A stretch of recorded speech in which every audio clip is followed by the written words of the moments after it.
ಇನ್ನು ಪೊಲೀಸ್ ವಿಚಾರಣೆಯನ್ನ ಮುಗಿಸಿ ಹೊರಟಿದ್ದಾರೆ ನಟ ದರ್ಶನ್ ಪತ್ನಿ ವಿಜಯಲಕ್ಷ್ಮಿ.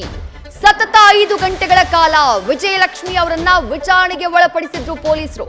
ಅನ್ನಪೂರ್ಣೇಶ್ವರಿ ನಗರ ಠಾಣೆಯಲ್ಲಿ ವಿಜಯಲಕ್ಷ್ಮಿ ಅವರನ್ನ ಸತತ 5 ಗಂಟೆಗಳ ಕಾಲ ವಿಚಾರಣೆಗೆ ಒಳಪಡಿಸಲಾಯಿತು.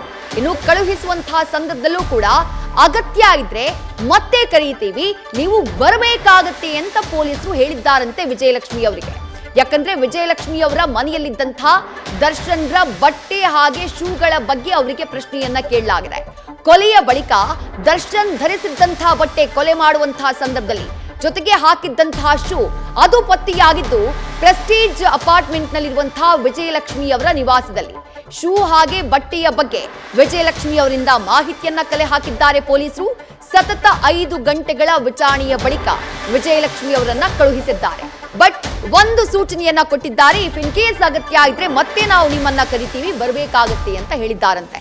ಡೀಟೇಲ್ಸ್ ನಮ್ಮ ಪ್ರತಿನಿಧಿ ಅಂಕಿತಾ ನೀಡ್ತಾ ಹೋಗ್ತಾರೆ. ಅಂಕಿತಾ, 1-2 ಗಂಟೆಯಲ್ಲ, ಶೂ ಹಾಗೆ ಬಟ್ಟೆ ಸಿಕ್ಕಿದಂತಹ ಕಾರಣಕ್ಕಾಗಿ ಸತತ 5 ಗಂಟೆಗಳ ಕಾಲ ದರ್ಶನ್ ಪತ್ನಿ ವಿಜಯಲಕ್ಷ್ಮಿ ಅವರನ್ನ ವಿಚಾರಣೆಗೆ ಒಳಪಡಿಸಿದ್ದಾರೆ ಪೊಲೀಸರು. ಈ ಸಂದರ್ಭದಲ್ಲಿ ಏನೆಲ್ಲ ಪ್ರಶ್ನೆಗಳನ್ನ ಕೇಳಲಾಯಿತು, ಯಾವ ರೀತಿಯಾದಂತಹ ಉತ್ತರ ವಿಜಯಲಕ್ಷ್ಮಿ ಅವರಿಂದ ಪೊಲೀಸರಿಗೆ ಸಿಕ್ಕಿದೆ ಅನ್ನುವಂತಹ ಇನ್ಸೈಡ್ ಡೀಟೇಲ್ಸ್ ತಮಗ್ ಸಿಗ್ತಾ ಇದೆ ಅಂಕಿತಾ. ವಿದ್ಯಾ ರೇಣುಕಾಸ್ವಾಮಿ ಕೊಲೆ ಕೇಸಿಗೆ ಸಂಬಂಧಪಟ್ಟಂತೆ ಈಗಾಗಲೇ ಆರೋಪಿಗಳಿಂದ ವಿವಿಧ ಸಾಕ್ಷ್ಯಾಧಾರಗಳನ್ನು ಸಂಗ್ರಹ ಮಾಡುವ ಕೆಲಸವನ್ನ ಪೊಲೀಸರು ಮಾಡ್ತಾ ಇದ್ದಾರೆ. ಅದರ ಬೆನ್ನಲ್ಲೇ ನಾಳೆ ಆರೋಪಿಗಳ ಕಸ್ಟಡಿ ಕೂಡ ಅಂತ್ಯ ಆಗುತ್ತೆ. ಆ ನಿಟ್ಟಿನಲ್ಲಿ ಇವತ್ತು ನಟ ದರ್ಶನ್ ಅವರ ಪತ್ನಿ ವಿಜಯಲಕ್ಷ್ಮಿ ಅವರಿಗೆ ಪೊಲೀಸರು ವಿಚಾರಣೆಗೆ ಬರೋದಕ್ಕೆ ಅಂತ ಹೇಳಿ ಕರೆದಿದ್ರು. ಬೆಳಗ್ಗೆ 12:30 ಸುಮಾರಿಗೆ ವಿಜಯಲಕ್ಷ್ಮಿ ಅವರು ಅನ್ನಪೂರ್ಣೇಶ್ವರಿ ನಗರ ಪೊಲೀಸ್ ಠಾಣೆಗೂ ಕೂಡ ಬರ್ತಾರೆ. ಸತತ 5 ಗಂಟೆಗಳ ಕಾಲ ವಿಜಯಲಕ್ಷ್ಮಿ ಅವರನ್ನ ಪೊಲೀಸರು ಎಂಕ್ವೈರಿ ಮಾಡಿದ್ದಾರೆ. ಅಂದ್ರೆ ಈ ಒಂದು ಕೇಸಿಗೆ ಸಂಬಂಧಪಟ್ಟಂತೆ ಮಾಹಿತಿಯನ್ನ ಪಡೆಯುವಂತಹ ಕೆಲಸವನ್ನ ಈಗಾಗಲೇ ಪೊಲೀಸರು ಮಾಡಿದ್ದಾರೆ. ವಿಚಾರಣೆಯನ್ನ ಮುಗಿಸಿ ಈಗಾಗಲೇ ವಿಜಯಲಕ್ಷ್ಮಿ ಅವರು ಕೂಡ ಹೊರಟಿದ್ದಾರೆ. ಅಂದ್ರೆ ಅಗತ್ಯ ಬಿದ್ದಲ್ಲಿ ಮತ್ತೆ ನಾವು ವಿಚಾರಣೆಗೆ ಕರಿತೀವಿ ಅಥವಾ ಮಾಹಿತಿ ಏನಾದ್ರೂ ಬೇಕು ಅಂತಂದ್ರೆ ನಿಮ್ಮನ್ನ ಮತ್ತೆ ಕರಿತೀವಿ ಅಂತ ಹೇಳಿ ಕಳಿಸಿದ್ದಾರೆ. ಇಲ್ಲಿ ಪ್ರಮುಖವಾಗಿ ಏನು ಅಂತಂದ್ರೆ ರೇಣುಕಾಸ್ವಾಮಿ ಕೊಲೆಯಾದಂತಹ ದಿನ ಧರಿಸಿದಂತಹ ಬಟ್ಟೆ, ಅಂದ್ರೆ ನಟ ದರ್ಶನ್ ಅವರು ವೇರ್ ಮಾಡಿರುವಂತಹ ಬಟ್ಟೆ ಇದೆಯಲ್ಲ, ಅದು ವಿಜಯಲಕ್ಷ್ಮಿ ಅವರ ಮನೆಯಲ್ಲಿ ಸಿಕ್ತು, ಬಟ್ಟೆ ಮತ್ತೆ ಶೂ ಅಂತ ಹೇಳಿ. ಆ ನಿಟ್ಟಿನಲ್ಲಿ ಆ ವಿಚಾರವಾಗಿ ಮಾಹಿತಿಯನ್ನ ಪಡೆಯೋದಕ್ಕೆ ವಿಜಯಲಕ್ಷ್ಮಿ ಅವರನ್ನ ಪೊಲೀಸರು ಕರೆಸ್ಕೊಂಡಿದ್ರು.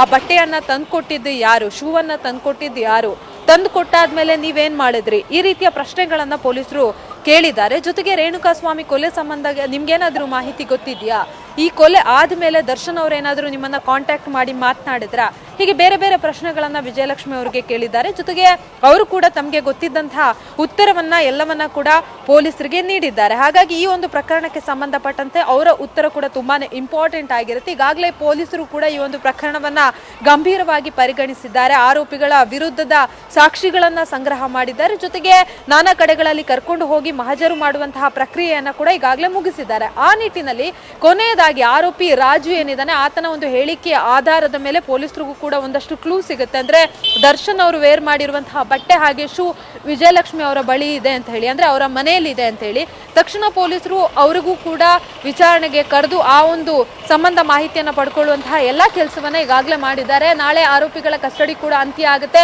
ಮತ್ತೆ ನ್ಯಾಯಾಲಯದ ಮುಂದೆ ಆರೋಪಿಗಳನ್ನ ಪ್ರೊಡ್ಯೂಸ್ ಮಾಡಲಾಗುತ್ತೆ. ಆ ಸಂದರ್ಭದಲ್ಲೂ ಕೂಡ ಮಾಹಿತಿಯನ್ನ ಕೊಡುವಂತಹ ಕೆಲಸವನ್ನ ಮಾಡ್ತಾರೆ. ಈಗಾಗಲೇ ನಾನು ಅನ್ನಪೂರ್ಣೇಶ್ವರಿ ನಗರ ಪೊಲೀಸ್ ಠಾಣೆಯ ಮುಂಭಾಗ ಇದ್ದೀನಿ. ಮೆಡಿಕಲ್ ಮುಗಿಸಿ ಆರೋಪಿಗಳನ್ನ ಅನ್ನಪೂರ್ಣೇಶ್ವರಿ ಠಾಣೆಗೆ ಪೊಲೀಸರು ಕರ್ಕೊಂಡು ಬರ್ತಾ ಇದ್ದಾರೆ. ನೀವು ನೋಡ್ತಾ ಇರ್ಬೋದು ಲೈವ್ ವಿಜುವಲ್ಸ್ ಅಲ್ಲಿ ಎಲ್ಲ ಆರೋಪಿಗಳು, ಅಂದ್ರೆ ನಾಳೆ ಕಸ್ಟಡಿ ಅಂತ್ಯ ಆಗ್ತಾ ಇರುವಂತಹ ಹಿನ್ನೆಲೆಯಲ್ಲಿ ಇವತ್ತು ಎಲ್ಲ ಆರೋಪಿಗಳಿಗೆ ಮೆಡಿಕಲ್ ಮಾಡಿಸಲಾಗಿತ್ತು. ಹಾಗಾಗಿ ಮೆಡಿಕಲ್ ಮುಗಿಸಿ ಈಗ ಆರೋಪಿಗಳನ್ನ ಕರ್ಕೊಂಡು ಬಂದಿದ್ದಾರೆ. ಅಲ್ಲಿ DNA ಟೆಸ್ಟ್ ಅನ್ನ ಕೂಡ ಮಾಡಲಾಗಿತ್ತು. ಅಂದ್ರೆ ರೇಣುಕಾಸ್ವಾಮಿ ಮೇಲೆ ಏನು ಆರೋಪಿಗಳು ಅಮಾನುಷವಾಗಿ ಹಲ್ಲೆ ಮಾಡಿದ್ರಲ್ಲ, ಅದಕ್ಕೆ ಸಂಬಂಧಪಟ್ಟಂತೆ ಈಗಾಗಲೇ ಕೂದಲು ಜೊತೆಗೆ ಒಂದಷ್ಟು ಅವರ ಒಂದು ಸ್ಯಾಂಪಲ್ ಅನ್ನ ಪಡ್ಕೊಂಡು ವೈದ್ಯರು ಕೂಡ ಟೆಸ್ಟ್ ಮಾಡುವಂತಹ ಕೆಲಸವನ್ನ ಈಗಾಗಲೇ ಮಾಡಿದ್ದಾರೆ.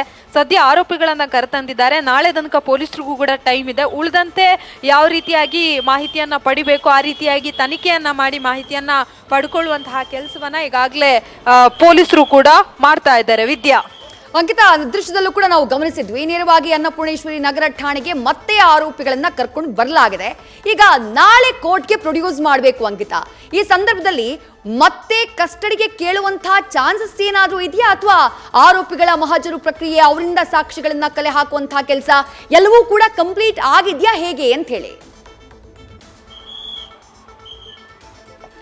ವಿದ್ಯಾ, ಈಗಾಗಲೇ ಏನು ಆರೋಪಿಗಳನ್ನ ವಿಚಾರಣೆ ಮಾಡಿದಂತಹ ಸಂದರ್ಭದಲ್ಲಿ ಆರೋಪಿಗಳು ಎಲ್ಲಾ ವಿಚಾರವನ್ನ ಬಾಯಿ ಬಿಟ್ಟಿದ್ದಾರೆ. ಅದರಲ್ಲೂ ಕೂಡ 2ನೇ ಬಾರಿಗೆ ಆರೋಪಿಗಳನ್ನ ಕಸ್ಟಡಿಗೆ ಪಡೆದಿದ್ದಂತಹ ಪೊಲೀಸರು ಎಲ್ಲಾ ಕಡೆಗಳಲ್ಲೂ ಅವರನ್ನ ಕರ್ಕೊಂಡು ಹೋಗಿ, ಅಂದ್ರೆ ಕೃತ್ಯಕ್ಕೆ ಅವರು ಯಾವ ಜಾಗಕ್ಕೆ ಹೋಗಿದ್ರು ಕೃತ್ಯ ಆದ ಬಳಿಕ ಅಲ್ಲೆಲ್ಲ ಹೋಗಿ ಮಹಜರು ಮಾಡಿ ಅಲ್ಲಿ ಇದ್ದಂತಹ ಒಂದಷ್ಟು ಸಾಕ್ಷಿಗಳನ್ನ ಸಂಗ್ರಹ ಮಾಡುವಂತಹ ಕೆಲಸವನ್ನ ಈಗಾಗಲೇ ಪೊಲೀಸರು ಕೂಡ ಮಾಡಿದ್ರು. ಬಹುತೇಕ ಅವರ ಒಂದು ತನಿಖೆ ಕೂಡ ಮುಕ್ತಾಯ ಆಗಿರೋದ್ರಿಂದ ನಾಳೆ ಇಲ್ಲಿವರೆಗೂ ಏನೆಲ್ಲ ತನಿಖೆ ಮಾಡಿದ್ರು, ಜೊತೆಗೆ ಎಷ್ಟೆಲ್ಲ ಸಾಕ್ಷ್ಯಾಧಾರಗಳು ಸಾಕ್ಷಿಗಳನ್ನ ಸಂಗ್ರಹಿಸಿದ್ರು ಅವೆಲ್ಲವನ್ನ ಕೂಡ ನಾಳೆ ನ್ಯಾಯಾಲಯದ ಮುಂದೆ ಪ್ರೊಡ್ಯೂಸ್ ಮಾಡುವಂತಹ ಕೆಲಸವನ್ನ ಮಾಡ್ತಾರೆ. ಅಂದ್ರೆ ಆರೋಪಿಗಳ ವಿರುದ್ಧದ ಸಾಕ್ಷ್ಯಾಧಾರಗಳು, ಜೊತೆಗೆ ರೇಣುಕಾ ಸ್ವಾಮಿಯನ್ನ ಎಷ್ಟು ಅಮಾನುಷವಾಗಿ ಸಾಯಿಸಿದ್ರಲ್ಲ ಅದಕ್ಕೆ ಸಂಬಂಧಪಟ್ಟಂತೆ ಎಲ್ಲಾ ಸಾಕ್ಷಿಗಳನ್ನ ನ್ಯಾಯಾಲಯದ ಮುಂದೆ ಇಡ್ತಾರೆ. ಅದರ ಪ್ರಕಾರ ನಾಳೆ ನ್ಯಾಯಾಧೀಶರು ಆದೇಶವನ್ನ ಕೂಡ ಹೊರಡಿಸ್ತಾರೆ. ಪೊಲೀಸರು ಬಹುತೇಕ ಮತ್ತೆ ಆರೋಪಿಗಳನ್ನ ಕಸ್ಟಡಿಗೆ ಕೇಳೋದು ಡೌಟ್ ಇದೆ. ಯಾಕೆಂತಂದ್ರೆ ಈಗಾಗಲೇ ವಿಚಾರಣೆ ಕೂಡ ಮುಕ್ತಾಯ ಹಂತಕ್ಕೆ ಬಂದಿರೋದ್ರಿಂದ, ಜೊತೆಗೆ ಎಲ್ಲ ಆರೋಪಿಗಳ ಹೇಳಿಕೆಯನ್ನ ದಾಖಲಿಸಿ ಆಗಿರೋದ್ರಿಂದ ಮತ್ತೆ ಬಹುತೇಕ ಆರೋಪಿಗಳನ್ನ ಪೊಲೀಸರು ಕಸ್ಟಡಿಗೆ ಕೇಳೋದು ಡೌಟ್ ಇದೆ. ವಿದ್ಯಾ, ರೈಟ್, ಥ್ಯಾಂಕ್ ಯು ಅಂಕಿತಾ ತಮ್ಮೆಲ್ಲ ಡೀಟೇಲ್ಸ್ಗೆ. ನ್ಯೂಸ್ ಫಸ್ಟ್ ನಿರ್ಭೀತಿಯಿಂದ ನಿಮ್ಮ ಪರವಾಗಿ.